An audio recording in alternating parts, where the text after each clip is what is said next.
ఇది అయిపోయింది.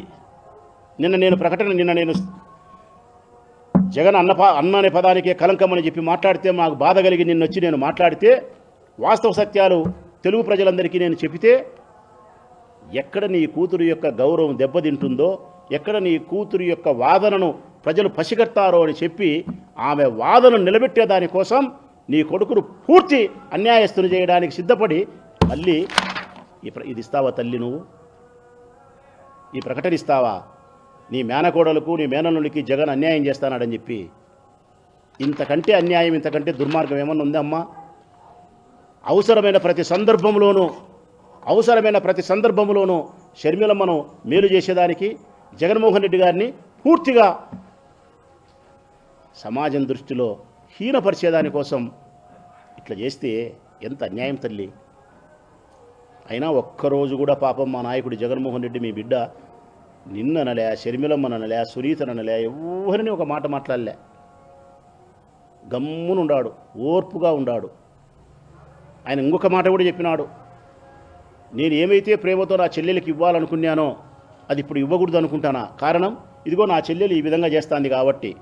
కాంగ్రెస్ పార్టీలకు పోవడం కానీ, మన కుటుంబ విషయాలు రచ్చకి ఈడ్చడం కానీ, మన శత్రువును రాజకీయ ప్రత్యర్థులైనటువంటి చంద్రబాబు నాయుడుతో చేతులు కలపడం కానీ, ఇక్కడ జరిగే విషయాలు అక్కడికి ఉప్పు అందించడం కానీ, ఇవన్నీ జరిగిన తర్వాత నీ బిహేవియర్ బాగలేదు కాబట్టి నా అభిప్రాయాన్ని మార్చుకున్నా.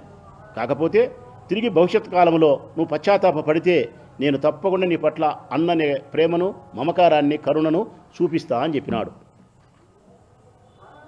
ఇంతే తప్ప మరొకటి నేనేమి ఇయ్యను చేయను అని కూడా చెప్పలేదు ఆయన. మరి ఇట్ట సందర్భాలలో ప్రతిసారి మీరు జగన్మోహన్ రెడ్డికి వ్యతిరేకంగా ప్రకటనలు చేస్తే తప్పు కాదమ్మా. నాలాంటి వ్యక్తులు జగన్మోహన్ రెడ్డి గారిని ప్రేమించే నాలాంటి వ్యక్తులు అందరూ కూడా ఇంత బయటకు వచ్చి మేము మాట్లాడుతున్నామంటే గన కారణం మా సహనం చచ్చిపోయింది. మా నాయకునికి సహనం ఉంది కానీ, మా జగన్కు సహనం ఉంది కానీ మాకు చచ్చిపోయింది తల్లి. ఇంకా మేము భరించలేకపోయే మేము మాట్లాడుతున్నాం.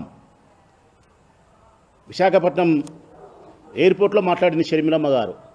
అన్ననే పదానికే కలంకము. అసలుకు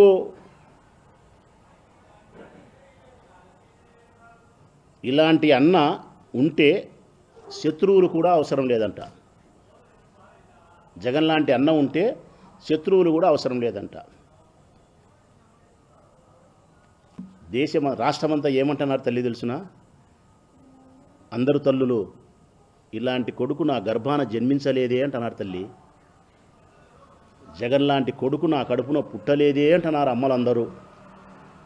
ఇది సత్యమమ్మా, ఇది సత్యం, ముమ్మాటికి సత్యం. ఇది ఇప్పటికైనా నేను ప్రశ్నించేది ఒకటే, షర్మిలమ్మ గారిని, విజయమ్మ గారిని, మీరు సమాజ ధర్మం ప్రకారం అమ్ముదామనుకుంటే తండ్రి ఆస్తిలో భాగం ఇచ్చినాడు, అయిపోయింది. అన్న ప్రేమతో ఇస్తే తీసుకోవాలా, లేకుంటే వదిలేయాలా. అన్నకు వ్యతిరేకంగా శత్రువులతో చేతులు కలపడం అనేది తప్పు తల్లి. ఒక చిన్న ఎగ్జాంపుల్ చెప్తాను నీకు నేను. నా చిన్నమ్మ కూతురు ఉంది. మా చిన్నమ్మ కూతురు, మా అమ్మ చెల్లెలు కూతురు. మేము చాలా అన్యోన్యంగా ప్రేమగా ఉంటాం. ఒక తల్లికి పుట్టిన బిడ్డల్లాగే ఉంటాం మేము, మా చెల్లెళ్ళము. నాకు 3 చెల్లెళ్ళు, ఒక తమ్ముడు మా చిన్నమ్మకు. 15 సంవత్సరాల కిందట చిన్న చిన్న కుటుంబ సమస్యల వలన ఆస్తులుగా తల్లి, చిన్న చిన్న ఇగో సాటిస్ఫాక్షన్, ఒక చెల్లెలు ఒక తమ్ముడు వ్యతిరేకించినారు నన్ను. ఒక చెల్లెలు ఒక తమ్ముడు, 2 చెల్లెలు కాదు, ఒక చెల్లెలు ఒక తమ్ముడు వ్యతిరేకించినారు. వ్యతిరేకించి కొట్లాడినారు. రైట్, హక్కు ఉంది ఆ పాపకు, కొట్లాడచ్చు. తమ్మునికి హక్కు ఉంది, అలిగినాడు, మాట్లాడలే, రైట్, మంచిదే. కానీ ఒక దురదృష్టవ రోజు నా రాజకీయ ప్రత్యర్థి నన్ను చంపడానికి ప్రయత్నం చేసినటువంటి వరదరాజిరెడ్డి ఇంటికి వినారు. వాళ్ళ దగ్గరికి ఇల్లు నన్ను చంపడానికి ప్రయత్నం చేసిన వరదరాజిరెడ్డి ఇంటికి పోయి వారితో చెలిమి చేసినారు. ఇప్పటికి 15-16 సంవత్సరాలైన తల్లి. వారి ముఖం నేను చూడలే. నా తల్లి మరణించినప్పుడు కూడా వాళ్ళు రావద్దనే కోరుకునే నేను. ఇంతే కదమ్మా. ఈ రాయలసీమలో, ఈ కడప జిల్లాలో ఎవరైనా, ఆంధ్రప్రదేశ్లో అయినా అంతే, ముఖ్యంగా మన రాయలసీమలో కడప జిల్లాలో అయితే మరీ ఎక్కువ. మన శత్రువులతో చేతులు కలిపి మన కుటుంబ గౌరవాన్ని బజారికి ఈడ్చి మన వ్యక్తిత్వాన్ని హననం చేసి మన నాశనాన్ని చెల్లెలు కోరుకుంటే, శత్రువుల కొంపకు పోతే ఇంతకంటే అన్యాయం ఉందే? సునీతమ్మ అయితే నేను మనస్ఫూర్తిగా చెప్తా ఉన్నా, ప్రపంచానికి తెలిసి చంద్రబాబు నాయుడుతో కలిసింది 2 సార్లు. ప్రపంచానికి తెలిసి సునీతమ్మ కలిసింది 2 సార్లు. ప్రజలారా, మనస్సాక్షిగా చెప్తాను నేను, మనసా వాచే కర్మేనా, ఈ ప్రపంచానికి తెలియకుండా సునీతమ్మ మరొక 19 సార్లు గెలిచింది. మరొక 19 సార్లు గెలిచింది చంద్రబాబు నాయుడును. కలిసిన ప్రతిసారి 1-1, కలిసిన ప్రతిసారి 1-1. ఈడ జరిగే ప్రతి విషయాలు చంద్రబాబు నాయుడు దగ్గరికి పోతాయి. షర్మిలమ్మ కలిసిందని నేను చెప్పలే, సునీతమ్మ. షర్మిలమ్మ అయితే ఒక్కరోజు కూడా చంద్రబాబు నాయుడు ప్రభుత్వాన్ని విమర్శించదు. చంద్రబాబు నాయుడు రాష్ట్ర ముఖ్యమంత్రి, అన్ని తప్పులు చేస్తున్నాడు, అన్ని మోసాలు చేస్తున్నాడు. విమర్శించాలంటే కాంగ్రెస్ పార్టీ రాష్ట్ర అధ్యక్షురాలుగా ప్రతిరోజు విమర్శించాలా? విమర్శించదు షర్మిలమ్మ. జగన్ విమర్శిస్తుంది. 100 మాటలు జగన్మోహన్ రెడ్డి గారిని విమర్శించేది, మళ్ళీ ఎవరన్నా ఏమన్నా కనుక్కుంటారని చెప్పి ఒక్క మాట అట్టనేది చంద్రబాబు నాయుడును. ఈ పిల్లి మొగ్గలన్నీ ఎవరు కనుక్కోలేరు తల్లి, ఎవరు కనుక్కోలేరు. ప్రజలందరికీ ఇవన్నీ ఎరుకే.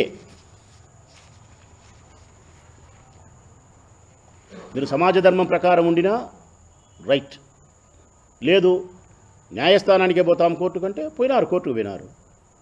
ఆ ఎంఓయూ రద్దు చేసినాడు, మీరు బెయిల్ రద్దుకు ప్రయత్నం చేసినారు, ఆయన ప్రొటెక్ట్ చేసుకున్నాడు. ఎన్సీఎల్టీలో ఆయన గెలిచినాడు, నేషనల్ కంపెనీ ట్రిబ్యునల్ లాలో ఆయన గెలిచినాడు. మీరు మళ్ళీ చెన్నై పైకోర్టులో వేసినారు, రైట్. న్యాయం ప్రకారం పోతా అంటే కోర్టులో వేసినారు, కోర్టులో తీర్పు వచ్చేంత వరకు ప్రెస్ ముందుకు రావాకండి. లేదు సమాజ ధర్మం ప్రకారం అయితే కనుక నువ్వే తల్లివే పెద్ద మనిషివి, కూర్చోపెట్టి మాట్లాడి కొడుకు ఏదైనా ఇస్తే ఇప్పించుకొని ఇచ్చి బిడ్డను శత్రువుల ఇంటి దగ్గరికి పోకుండా, శత్రువుల పార్టీలు ఉండకుండా, అన్నను బదారికి ఇడ్చకుండా అది ఏమి కట్టడి చేయాలనో చేయి తల్లి. సమాజ ధర్మం ప్రకారం వస్తే జగన్మోహన్ రెడ్డి సంసిద్ధమే, లేదు న్యాయస్థానం ప్రకారం పోతే ఆయన సంసిద్ధమే. మరి న్యాయస్థానానికి పోయి మీరు ఆస్తుల విషయంలో భాగముందని అడిగిన తర్వాత ఆయన కుమారుడు సంపాదించుకునే ఆస్తుల్లో చెల్లెలు భాగముందని పోయింది. తండ్రి సంపాదించుకునే ఆస్తుల్లో కాదు, కొడుకు సంపాదించుకునే ఆస్తుల్లో 30 ఏళ్ళ తర్వాత పోయింది, నాకు భాగముంది నాకు అని. న్యాయస్థానానికి వినావు, న్యాయస్థానంలో తీర్పు వచ్చేందుకు ఉండు తల్లి షర్మిలమ్మ. విజయమ్మ గారు కూడా ఉండాలి అంతవరకు. మళ్ళీ ప్రెస్ ముందుకు వచ్చి ఎందుకు షర్మిలమ్మ గారు మాట్లాడతారు? మా అన్న షెడ్డోడు, మా ఆయన అన్న పదానికే కలంకము, అన్నం ఉంటే శత్రువులు అవసరం లేదు, ఎన్నెన్ని సైతాన్ సైన్యము, చెడ్డ ముఖ్యమంత్రి, ఏంటేంటో మాట్లాడినారు. ప్రతిసారి ప్రెస్ ముందుకు వచ్చి రావాకండి, ప్రెస్ ముందుకి. న్యాయస్థానాన్ని మీరు నమ్ముకొని ఉంటారా? ప్రెస్ ముందుకు రావాకండి. సమాజ ధర్మాన్ని నమ్మి మీరు ఉంటారా? నువ్వే పరిష్కారం చేయి. ఈ 2 కాదు మేము ప్రెస్ ముందుకు వచ్చి మాట్లాడతామా, ఆయన వ్యక్తిత్వాన్ని హననం చేస్తామంటే రాచమల్ల లాంటి అభిమానులు, ప్రాణమిచ్చే వాళ్ళు లక్షల మంది ప్రొద్దుటూరు నుంచి ఇచ్చాపురం వరకు ప్రతిరోజు ఉంటాం తల్లి, ప్రతిరోజు మాట్లాడతాం. మా నాయకుడి వ్యక్తిత్వాన్ని హననం నుంచి కాపాడేదానికి, వాస్తవ సత్యాలను ప్రజలకు చెప్పేదానికి. చివరిగా పూజనీయ భావం కలిగినటువంటి తల్లితో సమానమైన విజయమ్మ గారికి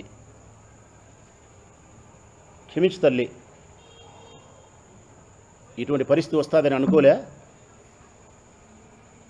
మనసును బండ చేసుకొని మాట్లాడుతున్న తల్లి, నా నాయకుని కోసం ఈ అధర్మాన్ని భరించలేక, ఆయన వ్యక్తిత్వాన్ని ఇంత నీచంగా మీరు హననం చేస్తా అంటే తట్టుకోలేక మాట్లాడుతున్నా. మళ్ళీ మీరు ప్రెస్ ముందుకు వచ్చి మాట్లాడితే తప్పనిసరిగా సత్యాలను వెలికి తీసి ప్రజలకు చెప్పే ప్రయత్నం చేస్తా.